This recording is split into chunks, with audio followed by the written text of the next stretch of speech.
সাদ্দামের সুড়ঙ্গ, সঙ্গে জয়ন্ত সিংয়ের দাদাগিরি, এমনকি জেসিবি তারও দাবাং নেতা দাদাগিরি। আমরা কথা বলবো, আমাদের সঙ্গে আজকে আছেন বিজেপির নেতা কাসিম আলী। কাসিম দা, ক্লাউড নেটওয়ার্কে নমস্কার।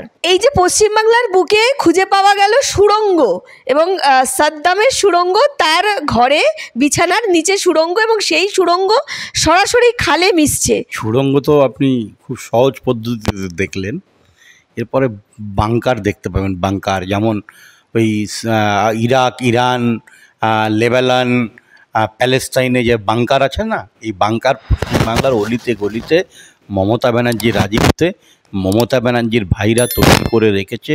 যে কোনো মুহূর্তে বড় কিছু ঘটতে পারে। আমরা আশঙ্কা প্রকাশ করছি, গোটা পশ্চিমবাংলায় তোলাবাজ, মস্তানি, দাবাঙ্গিরি ভরে গেছে। পশ্চিমবাংলার মানুষ নিরাপদ নেই। তাই পশ্চিমবঙ্গের সমস্ত শুভবুদ্ধি সম্পন্ন মানুষের কাছে আমি অনুরোধ করব, আসুন ঐক্যবদ্ধ হন। এই সরকারকে পশ্চিমবাংলা থেকে বিদায় জানান আপনারা। এই সরকার যতক্ষণ থাকবে, জয়ন্ত সিং, শাহজাহান, জামাল উদ্দিন, জেসিবি, সাদ্দাম, অনেক রকম ভ্যারাইটিস মস্তান, গুন্ডা, দাবাং নেতাদের খুঁজে পাবেন। বিষয়টা হচ্ছে ওই সুড়ঙ্গের ভেতরে কি গোপনীয়তা আছে এবং সেই সুড়ঙ্গের মধ্যে দিয়ে কোথায় যেত এবং কি পাচার হতো, এই নিয়েও জল্পনা তুঙ্গে। যেটা সূত্র মারফত জানা যাচ্ছে, সোনা পাচার হতো। কি বলবেন, এত বড় একটা সুড়ঙ্গ ওই জায়গায় তৈরি করা হলো, সত্যি কি প্রশাসন কিছু জানতেন না? 1/2 কিলোমিটার দূরে থানা আছে, 1/2 কিলোমিটার দূরে, অর্থাৎ 10 থেকে 15 মিনিট ডিস্টেন্স থানা। আর থানার মধ্যেই কাছাকাছি একজন এত বড় একটা অপরাধী, যে নকল সোনার মুক্তি নিয়ে যিনি কোটি কোটি টাকা লোককে ঠকিয়ে হাতিয়ে নিচ্ছেন, পুলিশ জানতেন না? ওখানকার স্থানীয় তৃণমূলের যিনি বিধায়ক আছেন গণেশবাবু মাসোহারা পেতেন, ওখানকার থানার বড়বাবু মাসোহারা পেতেন। এরা হচ্ছে তৃণমূলের আশ্রিত দুষ্কৃতী। এরা তৃণমূলের ছত্রছায়ায় লালন পালন হয়েছে, লালিত পালিত হয়েছে। এরাই হচ্ছে তৃণমূল কংগ্রেসের বর্তমানে সম্পদ। কাসিমদা, তাহলে কি আমি একটু যদি পুরনো কথায় চলে যাই, কিছু বছর আগে ববি হাকিম বলেছিলেন মিনি পাকিস্তানের কথা, এবং সম্প্রতি তিনি যেটা বলেছেন যে যারা অন্য ধর্মে জন্মায় তারা দুর্ভাগ্য, তারা সবাইকে ইসলাম ধর্মের দাওয়াত দিতে চায়। এবং এই যে বিষয়গুলো উঠে আসছে, এবং আপনি বাংকারের কথা বললেন যে পশ্চিমবঙ্গে জায়গায় জায়গায় বাংকার, তাহলে কি সত্যি মিনি পাকিস্তানের দিকে এগোচ্ছে? মানে যেটা আজ থেকে 2-3 বছর আগে, 3-4 বছর আগে ফিরহাদ হাকিম বলেছিল। পশ্চিমবাংলার বর্তমান প্রেক্ষাপটে দাঁড়িয়ে ভয়াবহ পরিস্থিতি। একদিন আমরা এই বাংলাকে নিয়ে গর্ব করতাম, এটা রামকৃষ্ণ পরমহংসদেবের বাংলা, এটা এই বাংলা নেতাজি সুভাষচন্দ্রের বাংলা, এই বাংলা নজরুলের বাংলা, এই বাংলা স্বামী বিবেকানন্দের বাংলা, এই বাংলা মা সারদা দেবীর বাংলা। আজকের এই বাংলার বুকে দাঁড়িয়ে আজকের ফিরহাদ হাকিম ববির মতো, ফিরহাদ হাকিম ববি কে? ফিরহাদ হাকিম ববির মা হচ্ছেন একজন হিন্দু মহিলা, নাম তার মনিকা মুখার্জি। আসলে ফিরহাদ হাকিম হিন্দু না মুসলমান আজও আমি জানতে পারলাম না। কখনো শিবের মাথায় জল ঢেলছেন, কখনো কালী মন্দিরে গিয়ে ঘণ্টা বাজাচ্ছেন, কখনো দুর্গা ঠাকুরের সামনে গিয়ে তিনি ধুনো দিচ্ছেন, কখনো তিনি মসজিদে গিয়ে নামাজ পড়ছেন, আবার কখনো তিনি ইসলামের দাওয়াত দিচ্ছেন। ফিরহাদ হাকিম ববি কে? আমি ফিরহাদ হাকিম ববিকে প্রশ্ন করতে চাই, পবিত্র রমজান মাসে আমার কাছে একদম 100% নিট খবর আছে যে ফিরহাদ হাকিম রোজার উপবাসটুকুও করেন না। এসব আসলে ভেলকি দেখানো। মমতা বন্দ্যোপাধ্যায় লালিত পালিত এই ফিরহাদ হাকিম ববি, যে চেয়ারে চিত্তরঞ্জন দাস বসেছিলেন, যে চেয়ারে মহান দেশপ্রেমিক দেশ ও রাষ্ট্রনেতা নেতাজি সুভাষচন্দ্র বোস বসেছিলেন, সেই মেয়র সিটে তিনি বসে আছেন। তিনি ইসলামের দাওয়াত দিচ্ছেন। তিনি কি মুসলমান? তিনি কি দারুল উলুম দেওবন্দ থেকে ফতোয়া নিয়ে এসছেন ইসলামের দাওয়াত? এ নিয়ে তো এতই ক্ষমতা ওনার থাকেন, তাহলে ইসলামের দাওয়াতটা মমতা বন্দ্যোপাধ্যায়কে উনি দিন, অভিষেক ব্যানার্জিকে দিন। অভিষেক ব্যানার্জির সামনে গিয়ে বলুন যে আমি আপনার কাছে ইসলামের দাওয়াত নিয়ে এসেছি, লা ইলাহা ইল্লাল্লাহু মুহাম্মাদুর রাসূলুল্লাহ, আপনি পাঠ করুন। এদের ক্ষমতা নেই। আসলে এরা হচ্ছে ছুঁচো বিড়াল। এর চেয়ে বড় বিড়াল হচ্ছে অভিষেক বন্দ্যোপাধ্যায়, মমতা বন্দ্যোপাধ্যায়, তাদের আশ্রিত এরা আছেন। দেখবেন এই ববি হাকিমদেরও খুঁজে পাওয়া যাবে না। কলকাতার সুবুদ্ধি সম্পন্ন সচেতন মানুষ এবং সনাতনী ভাইদের কাছে অনুরোধ করব, আপনারা ঐক্যবদ্ধ হন, ববি হাকিম যে কথা বলেছেন তার দৃষ্টান্তমূলক শাস্তির দাবি করুন, আমিও তার দৃষ্টান্তমূলক শাস্তির দাবি করছি। আপনি নিজেও কিন্তু সংখ্যালঘু সম্প্রদায় থেকে বিলং করেন, সেই জায়গায় দাঁড়িয়ে আপনি কি সত্যি মনে করেন যে হিন্দু সম্প্রদায় সত্যি আক্রান্ত বা তারা অত্যাচারিত বা নিপীড়িত হচ্ছে? দেখুন, আমি রাষ্ট্রবাদী ছেলে, আমি রাষ্ট্রবাদী মুসলমান। আমার দেশ আগে, তারপরে আমার ধর্ম। আমি বিশ্বাস করি যে যদি এই দেশ, এই রাষ্ট্রভূমি, এই ভারতভূমি, এই ভারত মা যদি আমার কাছে না থাকে, আমার তো মৃত্যুর পরে আমার কবর হবে তো এখানেই। মৃত্যুর পরে অফিয়া নিয়াদুগম বলেই আমার মাটি দেবে এই মাটিতে দাঁড়িয়ে। অতএব আমার তো কবর পাকিস্তানে হবেন না। আমি সত্যি বলছি, এ রাজ্যের হিন্দু ভাইরা আক্রান্ত। আজকে নির্বাচনের সময় মমতা বন্দ্যোপাধ্যায় একটাই অস্ত্র, 35 বছরে মুসলমানদেরকে সিপিএম ফুটবল ভেবেছিল, মমতা মুসলমানদের তেজপাতা ভাবছে, মুসলমানদের ব্যবহার করছেন এবং হিন্দু এলাকায় হিন্দু ভাইদের ভোটাধিকার প্রয়োগ করতে দিচ্ছেন না। এখানে রাষ্ট্র ব্যবস্থা, গণতন্ত্র বলে কিছু নেই, সব কিছু মমতাপন্থা এবং মমতা ব্যবস্থা। তাই অবিলম্বেই মমতাজ বেগমকে পশ্চিম বাংলা থেকে উৎখাত করতে হবে, সকলকে ঐক্যবদ্ধ হতে হবে। যেখানে বারবার আপনারা বলছেন যে তৃণমূলের রাজত্বে বারন্ত, কিন্তু মুখ্যমন্ত্রী মমতা বন্দ্যোপাধ্যায় কিন্তু স্পষ্ট প্রশাসনকে বলেছেন তাদের যারা যারা এই ধরনের কাজ করছে শাস্তি দিতে হবে। কিন্তু তাৎপর্যপূর্ণ বিষয় যেটা, মদন মিত্র এবং সৌগত রায় একে অপরকে কিন্তু ভয় পাচ্ছে। তারা সবাই কিন্তু বলছেন যে আমাদের প্রাণীর আশঙ্কা আছে, আমাদেরকেই গুলি করে মেরে দেবে। এবং শুধু তাই নয়, ভয় পাচ্ছে।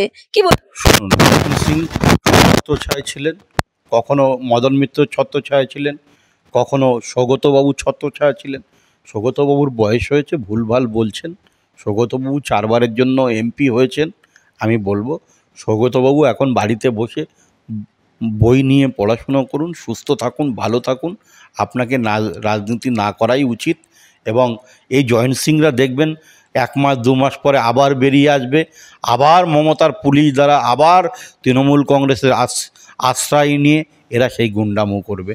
পুলিশ নিষ্ক্রিয়, পুলিশ হচ্ছে চটিচাটা পুলিশ, মমতার পুলিশ।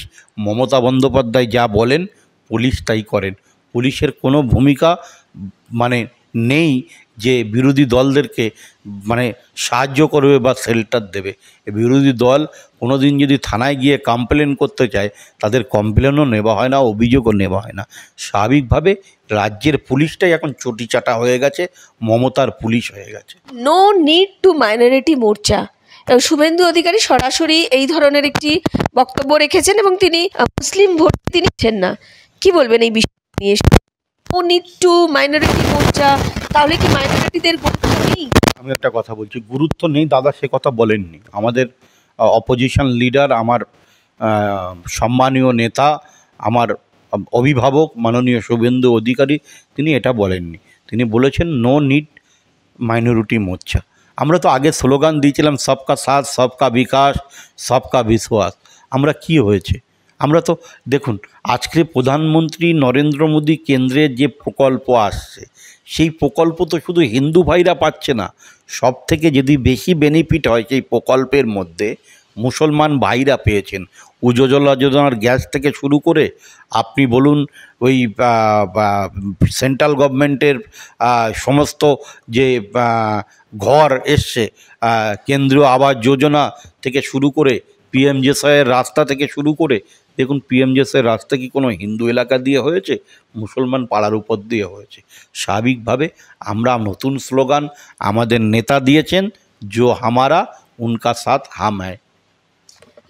বিষয়টা হচ্ছে, সম্প্রতি সুকান্ত মজুমদার তিনিও একটি মানে সভা করেছেন এবং সেখান থেকে সরাসরি তিনি বলছেন যে মোদিজি এলে বা মোদি ঝড়ে ভোট জিতে যাবে, কেউ সেটা ভাববেন না এবং সংগঠন তৈরি করতে হবে।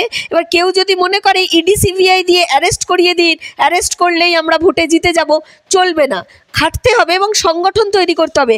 আজকে 2024-এর এই দিনে দাঁড়িয়ে পর যখন 18 থেকে 12 হলো, তখন বিজেপির নেতৃত্বের এই ধরনের ভাষণ বা এই ধরনের চিন্তা ভাবনা সামনে আসছে কেন? তার আগে কেন মনে হয়নি এই সংগঠন তৈরি করতে? এবারের ভোটের প্রবণতা দেখবেন, কোনো জায়গায় 95% মুসলিম ভোট পোল হয়েছে। আর আপনি হিন্দু এলাকায় চলে যান, কোনো জায়গায় 37, 34, 64 ভোট পোল হয়েছে। আসলে মুসলিমরা যতটা ঐক্যবদ্ধ, আমার হিন্দু ভাইরা ততটা ঐক্যবদ্ধ নয়। তাই ঐক্যবদ্ধ হতে হবে। মমতা ব্যানার্জি ওটাকে কাজে লাগাচ্ছে, মুসলমানদেরকে ভয় দেখাচ্ছে যে বিজেপি এলেই পশ্চিমবাংলা থেকে তাড়িয়ে দেবে, বিজেপি এলেই মুসলমানদের মসজিদে নামাজ পড়তে দেবে না, বিজেপি এলেই মুসলমানদের এই হবে।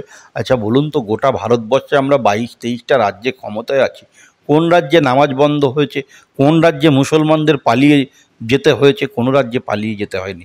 আসলে মমতা ব্যানার্জি এই ভীতু সন্ত্রস্ত করে একটা সন্ত্রাসের বাতাবরণ করতে চাইছে এবং মুসলমানদেরকে উস্কে দিয়ে তিনি সন্ত্রাস করছেন মুসলমানদেরকে দিয়ে। আজকে জেসিবি বলুন, তাজামুল বলুন, আর আপনার মির্জা বেগ বলুন, এই সাদ্দাম বলুন, আর এই শওকত মোল্লা বলুন, এরা সবার একে অপরের মুদ্রা। এপিঠ ওপিঠ জাহাঙ্গীর বলুন, সব এক, সব মমতা বন্দ্যোপাধ্যায়ের আশীর্বাদ ধন্য, মমতা বন্দ্যোপাধ্যায়ের ছত্রছায়ায় লালিত পালিত। তাই পশ্চিমবাংলায় নতুন সকাল, নতুন সন্ধিক্ষণ যদি আনতে হয়, আগামী দিন ভারতীয় জনতা পার্টিকে নিয়ে আসতে হবে। কিন্তু কাসিমদা, বিজেপির মধ্যেই কিন্তু যারা নেতৃত্ব বা যারা কর্মী, তারাও কিন্তু অভিযোগ উঠছে যে বিজেপির সাংগঠনিক দক্ষতা সেইভাবে নেই, সাংগঠনিকভাবে তারা অনেকটাই দুর্বল। তাহলে এই সাংগঠনিক দায়িত্বে যারা ছিল, সেইভাবে তারা সময় পাওয়ার পর, মানে 21-এর নির্বাচনের পর তারা সেইভাবে সংগঠন তৈরি করতে হলো কেন? কোন জায়গায় ঠিক সমস্যাটা হলো? কারণ সাংগঠনিক অদক্ষতার কথা কিন্তু দলও কিছুটা হলেও স্বীকার করেছে, নেতৃত্ব স্বীকার করেছে। সংগঠন সব জায়গায় হয়তো পৌঁছাতে পারিনি আমরা মানুষের কাছে পৌঁছেছিলাম, মানুষ ঠিক করেছিল আমাদেরকে ভোট দেবে, কিন্তু মানুষ তাদের গণতান্ত্রিক অধিকার প্রয়োগ করতে পারেনি। সেন্ট্রাল ইলেকশন কমিশন, কেন্দ্রীয় নির্বাচন কমিশন, কেন্দ্রীয় বাহিনী, আধা সামরিক বাহিনী দিয়েছিলেন, কিন্তু আধা সামরিক বাহিনী রাজ্য সরকারের আন্ডারে ছিল, রাজ্য পুলিশের আন্ডারে ছিল, তাদেরকে কোনো কাজে লাগানো হয়নি, তাদেরকে ঘরের মধ্যে বসিয়ে রাখা হয়েছিল। মানুষ ভোট দিতে পারেনি নির্বাচনে, এই ফলটা হয়েছে। না হলে আমরা 26 থেকে 28-এর লক্ষ্যমাত্রায় পৌঁছতাম। মানুষ ভয় পেয়েছে, ভোট দিতে পারেনি। একদম শেষ প্রশ্নে যাব, যে পশ্চিমবাংলার যা রাজনৈতিক পরিবেশ বা যা রাজনৈতিক প্রেক্ষাপট, সেখান থেকে দাঁড়িয়ে মাইনরিটি ভোট, মানে আমাদের মাইনরিটি প্রায় ধরুন 32 কি 34% মাইনরিটি ভোট আছে, তো সেই ভোটকে বাদ দিয়ে কি কোনোভাবে নতুন সরকার গঠন করা সম্ভব বলে আপনার মনে হয়? আপনি নিজে যেহেতু এই সম্প্রদায় থেকে বিলং করেন, পশ্চিমবাংলার নিরিখে বলছেন, করে নতুন সরকার তৈরি করার দিকে এগোনো সম্ভব? দেখুন, আমরা মুসলিম সমাজকে ব্যবহারের পক্ষে নয়, ভোট ব্যাংক হিসাবে তাদেরকে ব্যবহার করতে চাই না। আমরা উন্নয়নের পক্ষে, আমরা শিক্ষার পক্ষে, আমরা রুটি কাপড়া মাকানের পক্ষে। স্বাভাবিকভাবে আমরা মুসলিম সমাজের কাছে অনুরোধ করব, আপনারা রাষ্ট্রবাদী মানুষজন যারা আছেন, তারা ভারতীয় জনতা পার্টিকে বিশ্বাস করুন, আপনাদের ভোট দিন। আগামী দিন ভারতীয় জনতা পার্টি পশ্চিমবাংলায় ক্ষমতায় আসবে।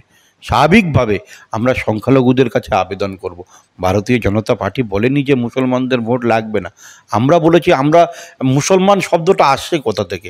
আমরা সকল ভারতীয়, আমাদের প্রথম পরিচয় আমরা ভারতীয়। এখানে পশ্চিমবাংলায় যারা আছি, মমতা বন্দ্যোপাধ্যায় যে ভাগাভাগির রাজনীতি করেছে, যে বিভাজনের রাজনীতি করেছে, যে তুষ্টিকরণের রাজনীতি করেছে, এই তুষ্টিকরণের রাজনীতিকে আমরা দূরে সরে ঠেলে দিয়ে আমরা নতুন সকাল, নতুন সন্ধিক্ষণ পশ্চিমবাংলার মাটিতে নিয়ে আসবো 2026 সালে। অসংখ্য ধন্যবাদ কাসিমদা, অসংখ্য ধন্যবাদ আমাদের দর্শক বন্ধুদের যারা এতক্ষণ অনুষ্ঠানটি দেখছিলেন।